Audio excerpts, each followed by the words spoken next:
kaget saat saya menjual barang-barang tak terpakai di rumah setelah mengenal metode KonMari. Sebelum lanjut, pastikan Moms semua klik tombol subscribe, share, dan like dulu ya, agar channel ini bisa lebih berkembang, bermanfaat buat lebih banyak teman-teman yang lain. Terima kasih, dan yuk lanjut deh.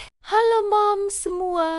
Jujur ya, saya itu sampai shock sendiri pas bongkar lemari minggu lalu. Rasanya kayak lagi nemuin fosil purba di tengah tumpukan baju yang label harganya masih nempel, tapi nggak pernah dipakai sama sekali. Padahal nih ya, kalau kita baca artikel dari laman gaya hidup populer soal bebenah rumah, metode KonMari itu bukan cuma soal buang barang, tapi soal gimana kita menyisakan kebahagiaan di tengah gempuran tren belanja yang bikin dompet jerit-jerit. Apalagi sekarang kondisi ekonomi dunia lagi goyah banget. Harga cabai sama beras sering balapan naik. Kita malah asyik nimbun barang yang cuma bikin sumpek mata dan hati. Ibu-ibu sekalian pasti ngerasain kan gimana rasanya hobi belanja barang lucu di toko daring, tapi pas sampai rumah cuma jadi pajangan yang berdebu, karena kita sebenarnya nggak butuh amat. Saya tuh mulai sadar kalau kehati-hatian pengeluaran itu kunci utama supaya dapur tetap ngepul di tengah ketidakpastian global yang makin kesini makin kesana beritanya. Makanya lewat cerita curhat ini, saya mau ajak bunda semua buat lihat kenyataan pahit tapi manis di balik tumpukan barang tak terpakai yang ternyata kalau dijual bisa banget buat nambah dana darurat. Urutan nomor 1 yang saya pelajari adalah soal kejujuran emosional. Karena ternyata saya itu punya hobi koleksi wadah plastik warna-warni yang jumlahnya sudah kayak mau buka toko perabotan satu kecamatan. Pas saya pegang satu-satu barangnya sesuai prinsip pilih yang bikin bahagia, saya baru sadar kalau kebahagiaan saya itu bukan di barangnya, tapi di sensasi pas bayarnya doang. Contoh nyatanya yaitu, ada blender yang niatnya buat bikin jus sehat setiap pagi biar kayak artis. Tapi faktanya malah cuma nongkrong di pojokan dapur sampai kabelnya jadi sarang laba-laba. Lanjut ke urutan nomor 2. Saya mulai sortir baju-baju yang ukurannya sudah optimis banget. Padahal badan saya sekarang sudah mekar secara ekonomi dan biologis sejak zaman punya anak. Bayangin ya bun, saya masih simpan celana jeans ukuran 27 dengan harapan ajaib suatu hari nanti saya bakal menyusut secara otomatis tanpa olahraga. Akhirnya baju-baju itu saya kumpulin, saya foto yang bagus, terus saya jual di grup barang bekas. Dan hasilnya lumayan banget buat bayar tagihan listrik yang harganya makin bikin elus dada. Poin urutan nomor 3 yang paling bikin kaget adalah saat saya bongkar laci kosmetik dan nemuin lipstik yang warnanya sama semua. Cuma beda merek sama beda tipis di gradasi merahnya doang. Ini nih bukti kalau kita sering banget nggak sadar kalau uang kita habis buat hal-hal yang repetitif. Padahal kalau ditabung bisa buat jaga-jaga kalau ada krisis ekonomi yang lebih parah. Saya ketawa sendiri pas ingat kalau dulu saya merasa harus punya semua warna biar nggak ketinggalan zaman.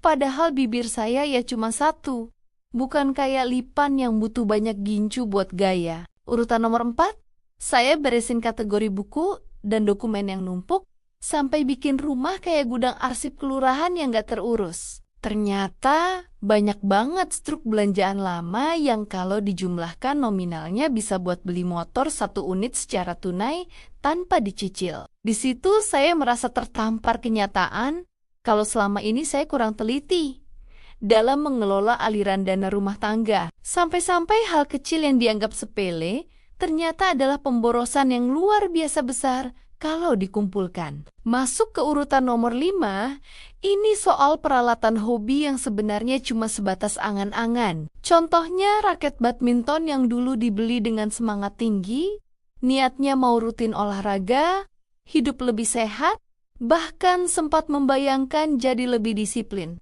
Tapi kenyataannya, raket itu cuma dipakai sekali 2 kali, lalu perlahan pensiun dini, karena saya ternyata lebih setia pada rebahan sambil nonton video masak yang terasa jauh lebih nyaman dan menggoda. Akhirnya, bukan cuma raket, tapi juga berbagai perlengkapan hobi lain yang bernasib sama dibeli dengan harapan besar, tapi berakhir jadi penghuni tetap sudut rumah tanpa fungsi nyata. Barang-barang hobi gagal ini seringkali kita anggap sepele, padahal kalau dikumpulkan nilainya tidak sedikit. Menariknya, barang yang bagi kita sudah tidak terpakai, justru bisa punya nilai jual yang cukup tinggi di mata orang lain yang benar-benar membutuhkan atau memang sedang menekuni hobi tersebut. Disitulah saya mulai sadar. Daripada barang-barang ini hanya jadi saksi bisu kemalasan dan penunda niat yang tidak pernah terwujud, jauh lebih baik jika diubah menjadi sesuatu yang lebih bermanfaat, yaitu uang tunai. Proses menjualnya pun ternyata bukan cuma soal mendapatkan uang tambahan, tapi juga memberikan perasaan lega yang tidak terduga. Ada kepuasan tersendiri saat melihat barang yang dulu terbengkalai akhirnya berpindah tangan ke orang yang akan benar-benar menggunakannya. Rasanya seperti melepas beban yang selama ini diam-diam menumpuk di pikiran tanpa kita sadari. Rumah jadi terasa lebih lapang, pikiran juga lebih ringan, dan kita jadi lebih sadar dalam membeli sesuatu ke depannya. Dari pengalaman ini, saya belajar bahwa tidak semua keinginan harus diwujudkan dalam bentuk barang. Kadang, kita hanya tertarik pada ide tentang sebuah hobi, bukan benar-benar menjalankannya. Dengan berani melepas barang-barang yang tidak lagi relevan, kita bukan hanya merapikan ruang fisik, tapi juga membersihkan ruang mental. Dan yang paling penting, kita jadi lebih jujur pada diri sendiri tentang apa yang benar-benar kita butuhkan dan nikmati dalam hidup sehari-hari. Terakhir, di urutan nomor 6, saya membereskan area hiasan rumah yang niatnya biar terlihat estetis, tapi malah bikin capek pas harus bersihin debunya setiap hari Minggu pagi. Vas bunga kristal yang harganya mahal, tapi sering bikin saya stres. Kalau anak-anak main bola di dalam rumah itu akhirnya saya lepas juga ke tangan orang lain. Dari sini saya belajar kalau kenyamanan rumah itu bukan dari banyaknya hiasan mewah, tapi dari luasnya ruang gerak dan ketenangan karena tidak ada barang yang mengancam keselamatan dompet. Setelah semua barang itu keluar dari rumah, saya jadi lebih bijak kalau mau beli barang baru.